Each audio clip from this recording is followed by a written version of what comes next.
من حقك تبقى عارف، وأنا عارف الأسئلة دي بتخوف ناس كتير قوي. فلو كنت من اللي بيخافوا أو اللي بيسيئوا الظن يبقى الحلقات دي مش ليك. لو أنت مؤمن أن هناك إله يحكم الكون وإن في يوم هتقف فيه أمامه وحيدا، إذا كنت عاوز تكون مستعد لهذا اليوم وتضمن إنك ما تكونش ضيعت عمرك سدى، مهم تتساءل واوعى تخاف. تحية محملة بالخيرات والنعيم عليك أيا كان مكانك في هذه الدنيا، أيا كان دينك، أيا كان جنسك، أيا كانت جنسيتك. بأكد وبفكر أن هذا الكتاب للناس جميعا. أراد الله سبحانه وتعالى أنه يخليه بالرسم والشكل وبالصورة دي عشان كل أتباع الديانات اللي جالهم كتب يتأكدوا ويتبعوا ما أنزل الله في كتبهم، واللي هيعمل كده هيعيش الجنة على الأرض بصورة رائعة. ولسه لما نتكلم في حلقات جاية هبين في الموضوع ده حاجات كبيرة جدا، إن ليه الكتاب بقى بالصورة دي، وإزاي بقى هو دليل ومعيار يخلي كل حد يقيس ويدري أو يعرف إيه الصح اللي عنده في الكتاب بتاعه وإيه اللي غلط. لأن أي حاجة دخل فيها بشر بيدخل فيها حاجات كتير، ممكن تبقى أخطاء، ممكن تبقى فهم خطأ، ممكن تبقى هوى نفس. وده مقصود بأي حاجة دخل فيها كتابات بشرية، حتى بما يسمى الآن السنة عند الديانة الإسلامية. لازلنا عمين نفكر وندور، وهذا الكتاب يعرب عن مكنونه. هل فعلا الألف الخنجرية دي مضافة، وإن الصح إن احنا نشيلها، وإن ده كان خطأ فادح عملوه أضافوه الكتاب الحديثين، اخترعوه عشان يخلوا الناس تعرف تعامل مع الكتاب؟ تعال نبص في الآية دي: ولا تقاتلوهم عند المسجد الحرام حتى يقاتلوكم فيه فإن قاتلوكم فاقتلوهم كذلك جزاء الكافرين.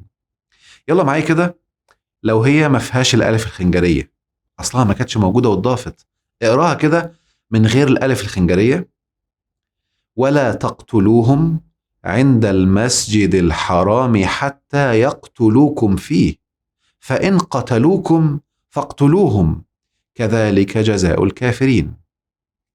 ها كده المعنى بقى مظبوط؟ الألف الخنجرية الزيادة دي شلناها، ولا تقتلوهم حتى يقتلوكم فإن قتلوكم فاقتلوهم. لا، المسجد الحرام حرام فيه القتال، هو حرام، فاوعى تقاتل حد لما يقتلك، فلما يقتلك قتله. تعال بص لها بقى تاني، يبقى الألف الخنجرية طب ليه مش مكتوبة فلا تقاتلوهم بالمد؟ هنا معناها ان في حاجة عايزة تتقال، في دلالة. خلي بالك انا مش هقولك الآن هي ايه، لان هعمل فيها مسابقة في اخر الحلقة، لكن افرض انت معرفتش، هو لازم تكون عارف. هيفضل الكتاب لانه خريطة كنز، وانا بأكد تاني لو حد اللي كاتبه وملياردير وحاطط لك علامات اذا وراها ان، حتى لو معرفتش ممكن حد يجي يعرف، لكن هي باينة ان وراها ان. اولا باينة ان المعنى لا يستقيم الا ما يكون في مد، اهو المعنى هيبوظ، ولسه في آيات جاية كمان. طيب ليه بقى ما اتكتبتش بالمد الطبيعي؟ ليه كده مع ان في آية تانية بمد؟ اذا في حاجة، اذا عاوز يعرب عن شيء. الآية اللي جاية كمان هتوضح اكتر. بص معايا كده: الصابرين والصادقين والقانتين والمنفقين والمستغفرين بالأسحار. يلا بقى لو مفيش ألف خنجرية هتقراها ازاي؟ الصابرين والصادقين والقانتين والمنفقين والمستغفرين والأسحار. وممكن حد يطلع يقول لك بقى لا خلي بالك الآية الخنجرية دي غلط، مكتوبة غلط، هم نقلوها غلط، حطوها الأصل بتاعها الصادقين، انتوا فاهمين هي مش الصادقين، مفهومة غلط، الصادقين أو الصابرين، لا، فالصابرين والصادقين والقانتين. معايا؟ طيب بص الآية اللي بعدها كده: بشر المنافقين الله بأن لهم عذابا أليما. طب هنا المنافقين وفي الآية اللي قبلها المنفقين، طب هتفرق بينهم ازاي لو مفيش ألف خنجرية؟ طب لو شلت الألف الخنجرية اللي في المنافقين دي هتبقى بشر المنفقين بأن لهم عذابا أليما. المنفقين. طب بص الآية دي كمان اللي بعدها: وعد الله المنفقين ولا المنافقين؟ وعد الله المنافقين والمنافقات والكفار نار جهنم خالدين فيها هي حسبهم ولعنهم الله ولهم عذاب مقيم. هنا فعلا يبقى الآية، يعني شوف، خدت بالك، شفت الآية بتعرب ازاي؟ بتقول لك ان مستحيل ما تكونش مد. شفت دقة الكتابة؟ يعني عاوزة الآيات تقول لك هي لازم تكون مد، بس هي ليه مش مد بقى؟ ليه ألف خنجرية؟ إذن وراها حاجة في الموضوع ده، وراها سر. ولو شلت الألف الخنجرية هتلاقي وعد الله المنفقين والمنفقات والكفار نار جهنم. المنفقين والمنفقات، ممكن حد بقى يقول لك ايوه مكتوبه غلط، والمنفقين والمنفقات. اوعى تطلع فلوسك، لو انفقت هتخش جهنم، خلي بالك. الايه اصلا ما كانتش فيها الف خنجريه، انتبه بالله عليك. يبقى الايات اهي بتقول لك بصوره واضحه لمن القى السمع وهو شهيد ان هي لازم تكون مد. بس برضو لماذا بتتكتب مره بالمد في حاجات، في ايات، وايات تانية بالف خنجريه؟ عايزين نعرف. يلا شغل عقلك، دي خريطة كنز للحياة، بيتكلم وبيقول حاجات مذهلة للي بيفكر. بص الآيات اللي جاية دي: ترى الظالمين مشفقين مما كسبوا وهو واقع بهم والذين آمنوا وعملوا الصالحات في روضات الجنات لهم ما يشاءون عند ربهم ذلك هو الفضل الكبير. هتلاحظ في الآية دي حاجتين: واقع بالمد، واقع، وجنات بالمد. الله، جنات بالمد، ايوه، واقع بالمد، ايوه. يعني هي المفروض بقى كلمة واقع بتتكتب بالمد؟ لا استنى، تعال بص بقى، واقع وجنات في آيات تانية مكتوبة ازاي؟ ولو أن أهل الكتاب آمنوا واتقوا لكفرنا عنهم سيئاتهم ولأدخلناهم جنات النعيم. الله، جنات وجنات، مرة بمد مرة ألف خنجرية. إذا عاوزة تقول حاجة، الآيات هنا فيها إشارة. طب بص بقى على واقع في آيات تانية: وإن الدين لواقع. الله، يبقى واقع في آية سورة الشورى بالمد، وواقع في الذاريات بالألف الخنجرية. إذا هنا عايزة تقول حاجة، طالما نفس الكلمة اتكتبت برسمين إذا فيها حاجة. طب بص على الآيتين اللي جايين دول كمان: إنما توعدون لواقع، ده في المرسلات. إنما توعدون لآت، ده في الأنعام، والرسم اتغير. في المرسلات إنما شابكين في بعض، وفي الأنعام إنما منفصلين عن بعض. الله، إذا الرسم هنا بيتقال عشان حاجة معينة، والآية بتجيلك إنما توعدون، إنما توعدون، وتقوم متغيرة فيها عشان تقولك إن دي مقصودة، عشان ما تتحطش كأنها غلطة. لا، ده إنما توعدون هنا اتكتبت كده، وإن ما توعدون بنفس الطريقة اتكتبت بس بشكل مختلف، يعني في دلالة مختلفة في الرسم ده. قل لي بالله عليك، في اللغة العربية امتى واقع تتكتب بالمد وواقع بالألف الخنجرية؟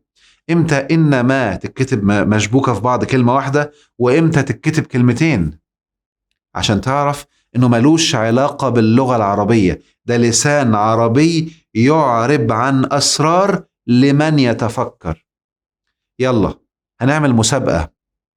المسابقة دي هختار فيها 3 أشخاص، كل شخص هياخد هدية مادية من الأكاديمية قيمتها $1000 أمريكي. للي هيفكر ويشوف إيه دلالة الألف الخنجرية في بعض الآيات، وفي بالكتابة المد في آيات تانية. واقع مثلا، أو عظام زي اللي كتبتوها في الورقة. عظام ليه بالألف الخنجرية في آيات وبالمد في آيات تانية؟ إيه المدلول؟ وقعد ابدأ بص بعينيك بقى، خلي تدبرك، خلي بالك انت بتعمل حاجة من أعظم العبادات الآن، يعني قد تكون عبادة مهجورة هجر السنين.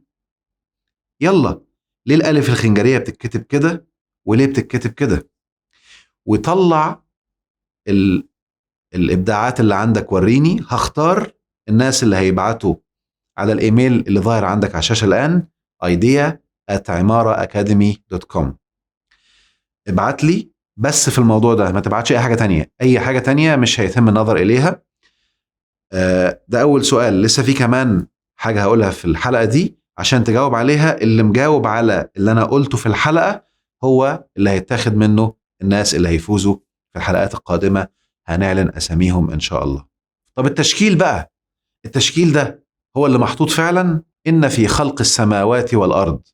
لو قلنا مثلا فرضا إن الألف الخنجرية ما هياش محطوطة، حلو كده، دي محطوطة كده يعني متألفة، والتشكيل مش هو اللي محطوط. طيب ليه ممكن نقراها إن في خلق السموت، وممكن نقراها إن في خلق السموت؟ يعني ليه حد ممكن بيقولها السموت، زي ما أنا سمعتها حد بيقول لي إن ناس بيقولوا الألف الخنجرية مش محطوطة وإن النطق بتاعها السموت. قلت له لا، طب ممكن تبقى السموت بقى، زي اليل ممكن تبقى اليل مضمومة. انت ليه حطيتها فتحة على السين؟ هي ممكن تبقى على الأقل لأنها حاجة خفية فممكن تكون مضمومة، لأن كل ما هو مضموم في الكتاب بيشير للداخل. حاجات كتير يعني، أنا بس بدي قاعدة يعني ليها بعض الشروط يعني، بس دايما المضموم وكأنه جوه معايا. فالمفروض تبقى السموت بقى، يعني هي حاطة زي الصلاة فيها واو، والزكاة فيها واو، والضعفاء زي ما اتفقنا الواو معناها ايه جوه. فدايما اشاره الواو زي الروح جوه، والريح الله اتغيرت معناها، والرياح. وطبعا الريح والرياح في اللغه العربيه الاثنين واحد، لكن في القران مستحيل ريح ورياح الاثنين غير بعض خالص. وانا عايز اقول لكم ان انا اكتشفت اسرار رهيبه جدا في موضوع الريح في الطاقه. عشان كده وتذهب ريحكم، اكيد مش ريحتكم يعني معايا. وبالتالي ريح ليها معنى، ورياح بالمد بقى ليها معنى تاني. دلالات رهيبة مذهلة. خلاص، عشان كده الريح اللي هي ممكن تذهب ريحكم، الريح هي التي ربنا سخرها لسليمان. الريح وكان غدوها شهر ورواحها شهر. حلو كده، وراها أسرار رهيبة جدا في تحقيق الأهداف في الحياة في الآية دي لما تفهم معنى الريح بمدلولات الكتاب. وبالتالي ليه بقى لو هي مش متشكلة والتشكيل ده هو اللي محطوط، ليه ما نسميهاش السموت، ما نسميهاش اليول مثلا؟ لو شلنا بقى شدة اللام الليل. فعشان كده بص على الآيات التانية برضو وقول لي ممكن يكون فعلا مش متشكل. فكر. أفغير دين الله يبغون وله أسلم من في السماوات والأرض طوعا وكرها وإليه يرجعون. ركز معايا، أسلم من في السماوات والأرض. إيه ده؟ يعني السموت ده حاجة دايما تيجي سماوات أرض. أسلم من في السموت مثلا بمعنى ثاني، ولا هي مش السماء خالص؟ لا، ده السموت دي حاجة تانية. طب ما أسلم من ليه بتيجي مع الأرض؟ ارجع كده الآية اللي قبلها كمان، إن في خلق السماوات والأرض. إذا خلق، إذا مخلوق السماوات اهي، أو اللي بعض الناس ممكن يسميها السموت مخلوق أهو، ده مخلوق مع الأرض كمان.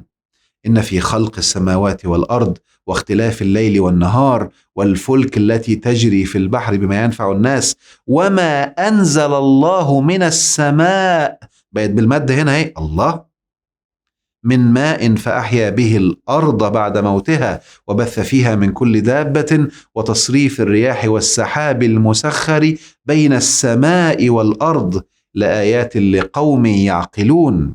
فربنا بيتكلم على خلق السماوات والأرض والليل والنهار واللي بينزل من السماء إلى الأرض، لأن اللي بينزل ما بينزلش من السماوات، لا، ده بينزل من سماء. الله الله الله الله. فإذا ورائنا، وسماء هنا بالمد وسماوات بآف الخنجرية، إذا فيها دلالات، وده شيء مخلوق. الآية اللي بعدها لله ملك السماوات والأرض وما فيهن وهو على كل شيء قدير. فالآيات واضحة صريحة بتقول لي إن دي الألف الخنجرية معناها السماوات، والسماء مفردة بالمد، إذن وراها دلالة وإنها مخلوقة وإن فيها حاجات وربنا له ملك السماوات والأرض وما فيهن، وبيتكلم عن المنظورين الأعلى والأسفل. خلاص، سماوات من السمو، والأرض من الأشياء الدنيا اللي متجسدة ثقيلة، أخلد إلى الأرض زي اللي تبع هواه فيخلد إلى الأرض، يكون اثاقلتم إلى الأرض، فكل ثقيل متجسد تحت وكل سامي راقي فوق. فهنقدر نشوف منها، تصدق فعلا يبقى حتى لو لقينا في بعض المخطوطات كاتبينها كده، دي كانت كتابتهم قبل ما ينزل الكتاب يعلمهم الكتابة بالشكل الصحيح اللي وراها، إن وراها دلالات. يلا قول لي بقى، ليه السماوات بتتكتب؟ ده السؤال رقم 2، فكر فيه ليه، وبرضه له علاقة بالألف الخنجرية. ليه السماوات بتتكتب كده ومش مكتوبة بالمد، مع إن سماء مكتوبة بالمد؟ فكر، عشان الدلالات العقلية تبين لك، والآيات دي هتساعدك عشان تفكر، عشان تبقى مطلعهم. والآيات مجموع فيها الاتنين، سماوات وسماء في آية واحدة، عشان تبقى بتشوف ليه سماء بالمد وسماوات بالألف الخنجرية والاتنين في نفس الآية، وإيه ارتباطهم ببعض. الذي جعل لكم الأرض فراشا والسماء بناء بالمد اهي، وأنزل من السماء ماء فأخرج به من الثمرات رزقا لكم فلا تجعلوا لله أندادا وأنتم تعلمون. دي آية في البقرة 22. وفي البقرة 29 هو الذي خلق لكم ما في الأرض جميعا ثم استوى إلى السماء فسواهن 7 سماوات. خدت بالك من سواهن هنا؟ ده مش مجرد ألف خنجرية، ده ألف خنجرية ونبرة لوحدها، نبرة كأنها حرف. إيه ده؟ إيه النبرة دي صحيح؟ ما كانت المفروض تبقى سواهن الهاء مكتوبة عادية والألف الخنجرية، إيه النبرة اللي قبل الهاء دي؟ هي الرسمة كده، ودي وراها مدلول مش محطوطة اعتباطا. واوعى تقول لي كان القرآن صوتي وسماعي وبعد كده اتكتب، هي نازلة كده، ده الشكل اللي نزلت بيه. حلو، فسواهن 7 سماوات وهو بكل شيء عليم.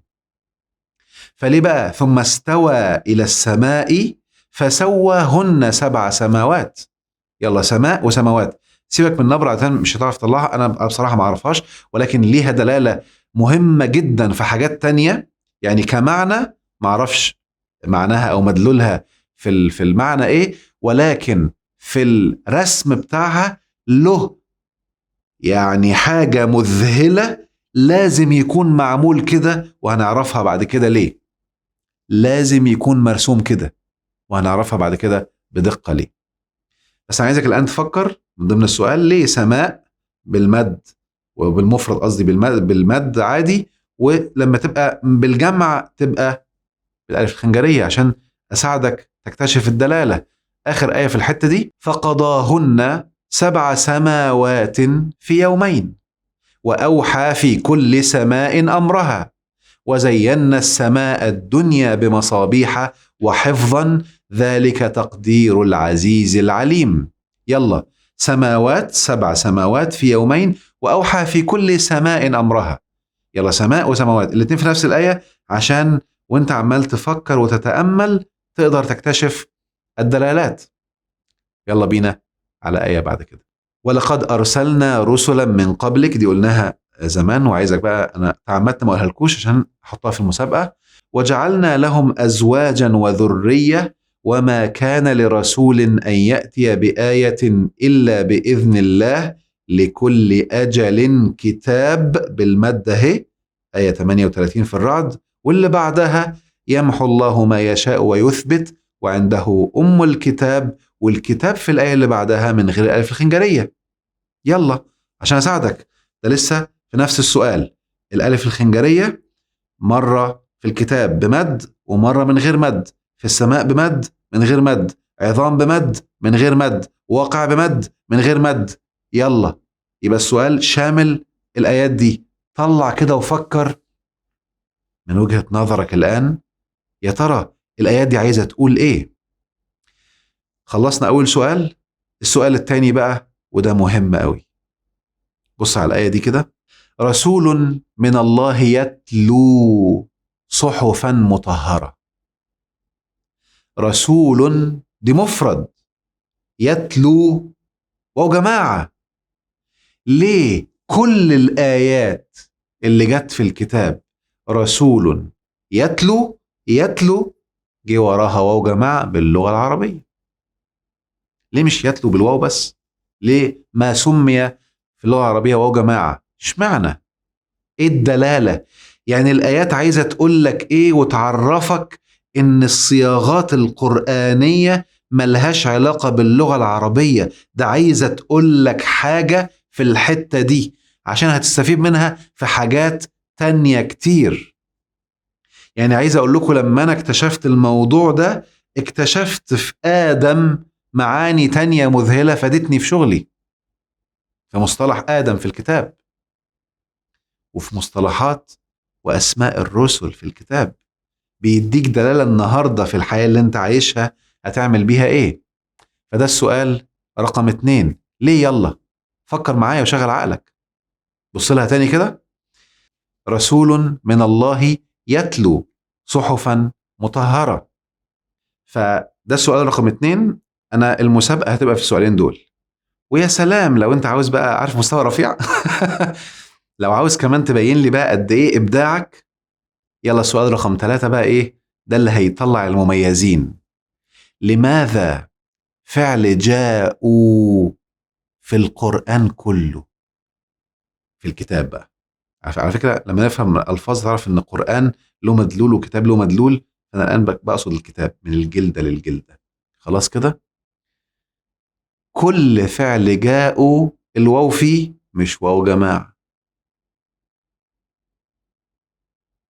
ايه؟ قول لي بقى لغة عربية ايه كل رسمة جاءوا من غير واو جماعة، واو بس؟ ليه؟ ده سؤال تاني كده تشويق، شغل عقلك فيه. حلو.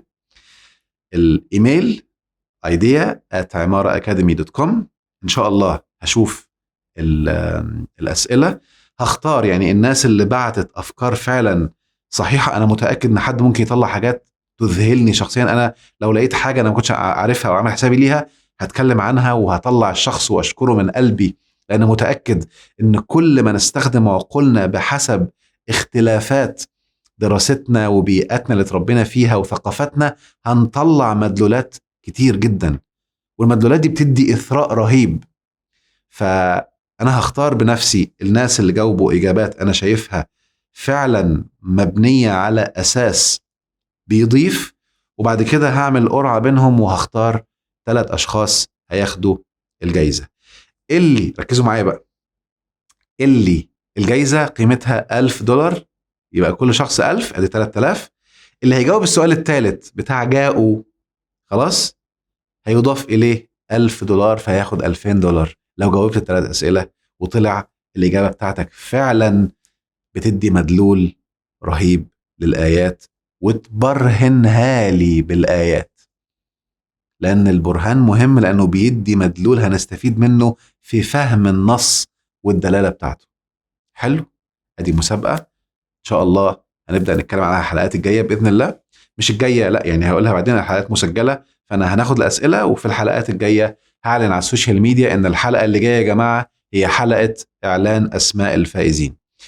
الحلقه اللي جايه عايزك تكون معاك الورقه اللي انت كتبتها بتاعه العظام ال4 ايات اللي كتبناهم عشان هنستخدمها في الحلقه اللي جايه ان شاء الله. والحلقات الجايه هنتكلم فيها، او الحلقه الجايه هنتكلم فيها بدقه في موضوع بقى الحاجات اللي بتكتشف كل شويه، ده مخطوطه من هنا ومخطوطه من هنا، وايه حكايه المخطوطات دي، وهل فعلا بتبين ان الكتاب ده كان فيه حاجات غلط واتحرفت واتغيرت ولا لا، وازاي احنا اللي يبقى عندنا معيار تقدر تعرف بيه بجد، ومعيار علمي مش هوائي ولا مبني على الشهوات او الضياع او الضلال اللي حاصل في القلب.